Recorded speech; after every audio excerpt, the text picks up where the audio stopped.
Our next practical problems are salary और commission to partners. ठीक है, ये 1 मार्क्स के क्वेश्चन है जो आपके एमसीक्यूज में ही आ सकते हैं बस। अब देखो 33 क्वेश्चन, इसके पहले वाले क्वेश्चंस भी हम करेंगे, बस हम टॉपिक के अकॉर्डिंग टू कर रहे हैं। Shiv Mohan Gopal are partner sharing profit in ratio of 2:1।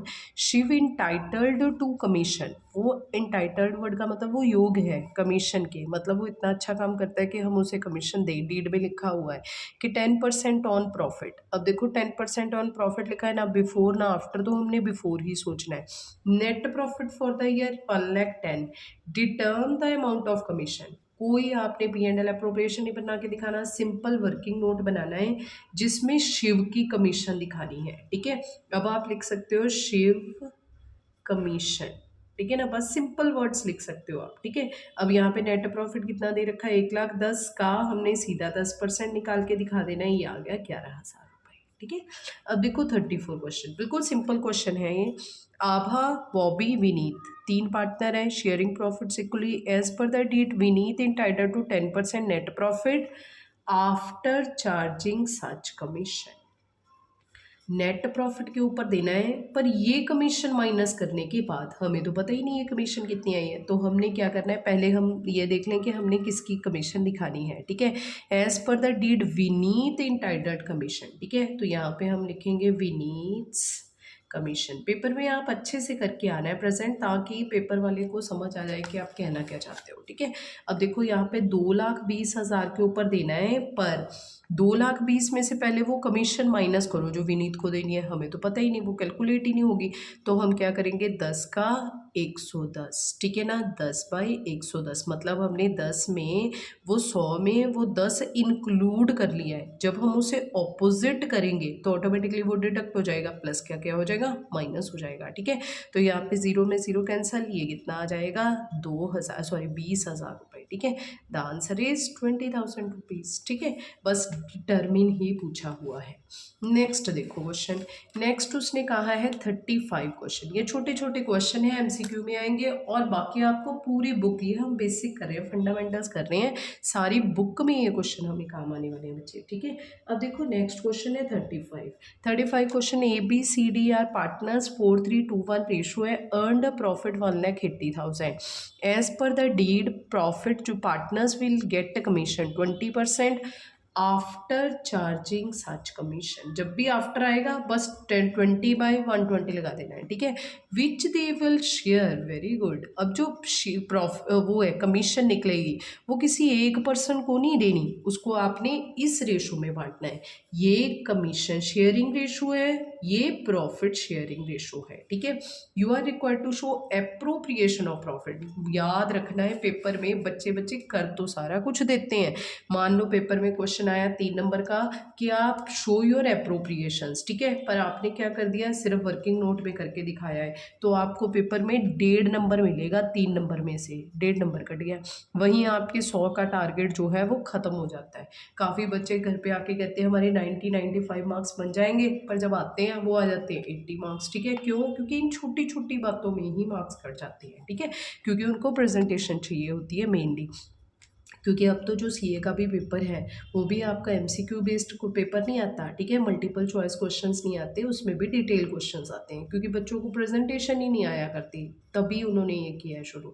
तो you are required to show appropriations. जब भी पेपर में एप्रोप्रिएशंस वर्ड आएगा, डिस्ट्रीब्यूशन ऑफ प्रॉफिट वर्ड आएगा, तब आपने क्या बनाना है, P&L एप्रोप्रिएशन अकाउंट बनाना है। और मैंने पहले ही बताया है, P&L एप्रोप्रिएशन अकाउंट इस चैप्टर में से हमें 4 नंबर का क्वेश्चन बनता है। ठीक है, तो यहाँ पे देखो, ये पर्टिकुलर एग्जामिनर के मूड का कोई नहीं पता। ठीक है ना, वो आपको कैसा भी क्वेश्चन पेपर में 4 मार्क्स में डाल सकता है, इजी भी हो सकता है, टफ भी हो सकता है। ठीक है, अब देखो हम क्या करेंगे, सबसे पहले the name of the expenses commission to commission. ठीक है, अब ये कमीशन देनी किसको है, ए को भी देनी है, बी को भी देनी है, सी को भी देनी है, और डी भी है, डी को भी देनी है। ठीक है, अब देखो कैसे है, कितना जो नेट प्रॉफिट है हमारे क्वेश्चन में, नेट प्रॉफिट गिवन है, इट मीन्स प्रॉफिट की कोई एडजस्टमेंट नहीं है, 1,80,000 रुपीज़। ठीक है, 1,80,000 का पर कितना आफ्टर चार्जिंग सच कमीशन, ठीक है। तो 20/1 क्या कर देना है हमने, 120, 120, ये 0000 कैंसिल, ये आ गया 6 किया 30, ये तो ये आ गई 30,000। कमीशन कितने की आ गई है, 30,000। पर ये 30 की 30 हमने एक पर्टिकुलर पर्सन को नहीं देनी, किस रेशो में बांट देनी है, 2:3:2:3। तो यहाँ पे 30,000 को बांट दो, 2 फर्स्ट को जाएगी 2 अब देखो 2 3 5 + 5 10, ये 0 से 0 कैंसिल हो गई, इसके पास गई 6,000, अगले के पास गई 9,000, फिर गई 6,000, फिर गई 9,000, ठीक है, बन गई ना पूरी 30,000, ठीक है। अब यहाँ पे आ गया बाय P&L से हमने क्या लिया है, नेट प्रॉफिट। नेट प्रॉफिट कितना है, 1,80,000। 1,80,000 में से जब हम 30,000 लेस करेंगे तो ये कितना आ जाएगा हमारे पास, 1,20,000, 1,20,000, ठीक है, सॉरी 1,80,000 में से 1,50,000 आ जाएगा, ठीक है।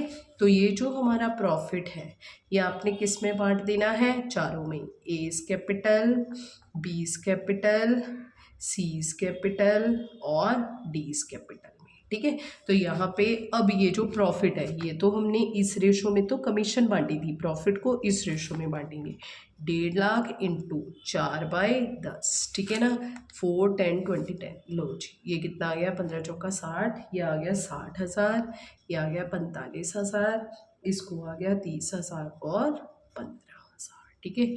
हमारा क्वेश्चन खत्म हो गया है। नेक्स्ट देखो, बिल्कुल सिंपल क्वेश्चंस हैं।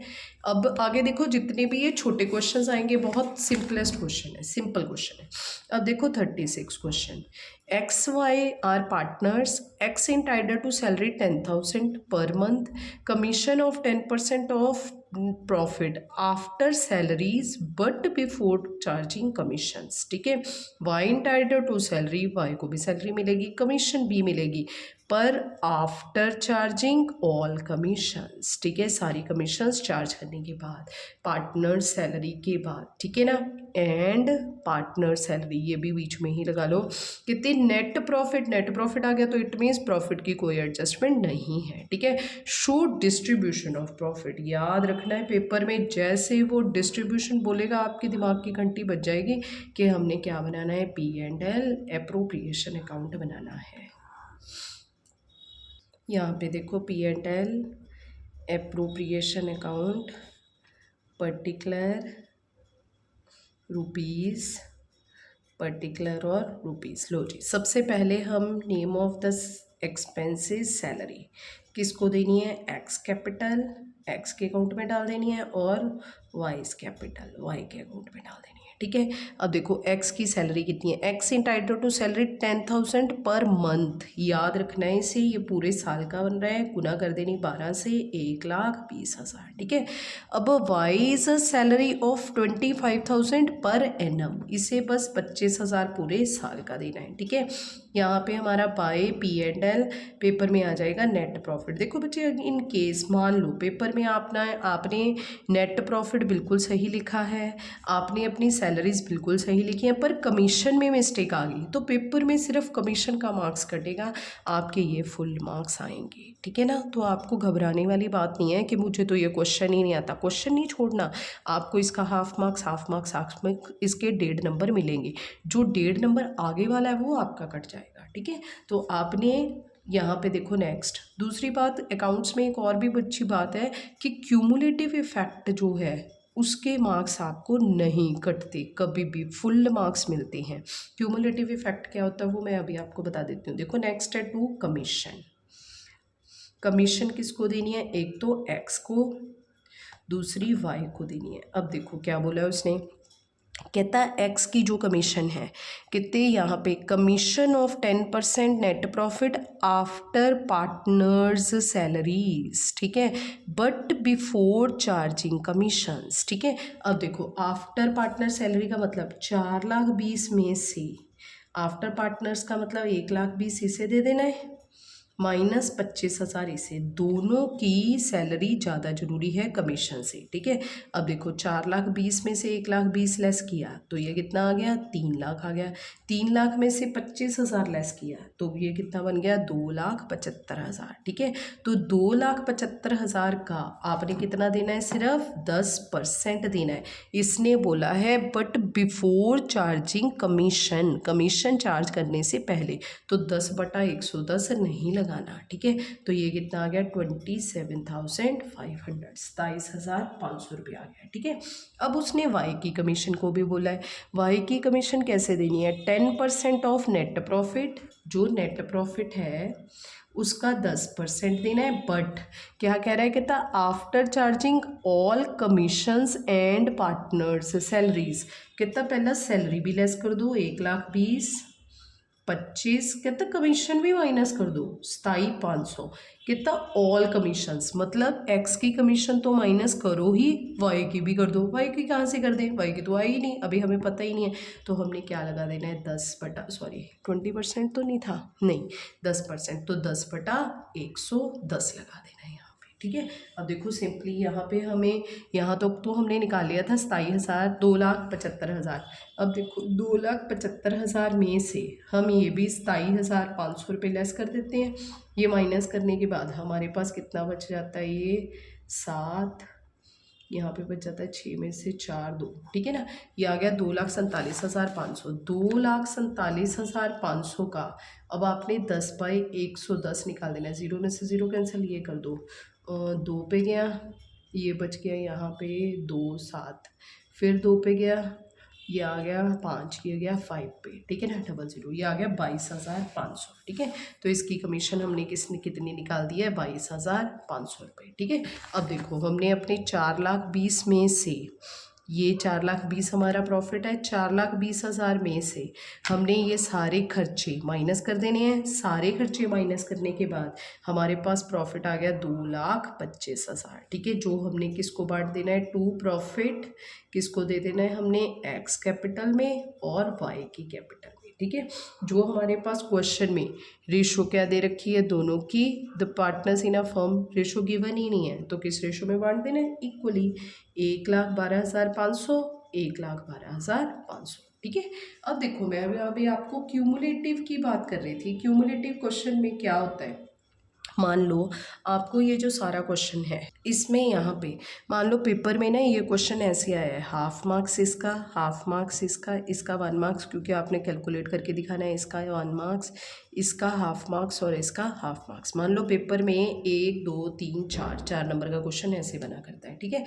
अब देखो पेपर में मान लो आपकी ये बिल्कुल सही है, आपको हाफ मार्क्स मिल गया, ये दोनों सही हैं, आपको हाफ मार्क्स मिल गया, ये भी बिल्कुल सही है, आपको 1 मार्क्स मिल गया। मान लो आपका पेपर में ये गलत हो गया, ठीक है, तो ऑब्वियसली आपका ये भी गलत हो जाएगा, ठीक है। अब पेपर में क्यूमुलेटिव इफेक्ट वर्ड का मतलब क्या होता है, आपको टोटल कितने मार्क्स मिलेंगे इस क्वेश्चन में, 1 2 3, आपका सिर्फ ये मार्क्स कटेगा। क्यूमुलेटिव इफेक्ट का मतलब होता है कि ये मिस्टेक क्यों हुई, क्योंकि ये मिस्टेक थी, तो इस मिस्टेक के कारण बच्चे की ये मिस्टेक हुई है, तो मार्क्स इसके नहीं कटेंगे, आपको पूरे पूरे नंबर दिए जाएंगे। तो आपको घबराने की बात नहीं है, पूरे क्वेश्चन 6 नंबर में से अगर आपका कोई छोटी सी मिस्टेक फ्रंट पे ही हो जाती है पहले में ही, जिसके कारण आपका सारा क्वेश्चन गलत हो जाता है, तो टीचर आपको फुल मार्क्स अलॉट करता है, सिर्फ हाफ मार्क्स से ही कटते हैं, ठीक है। ये हमारा आज का टॉपिक कंप्लीट हो गया है, कल हम नेक्स्ट टॉपिक करेंगे। Okay then.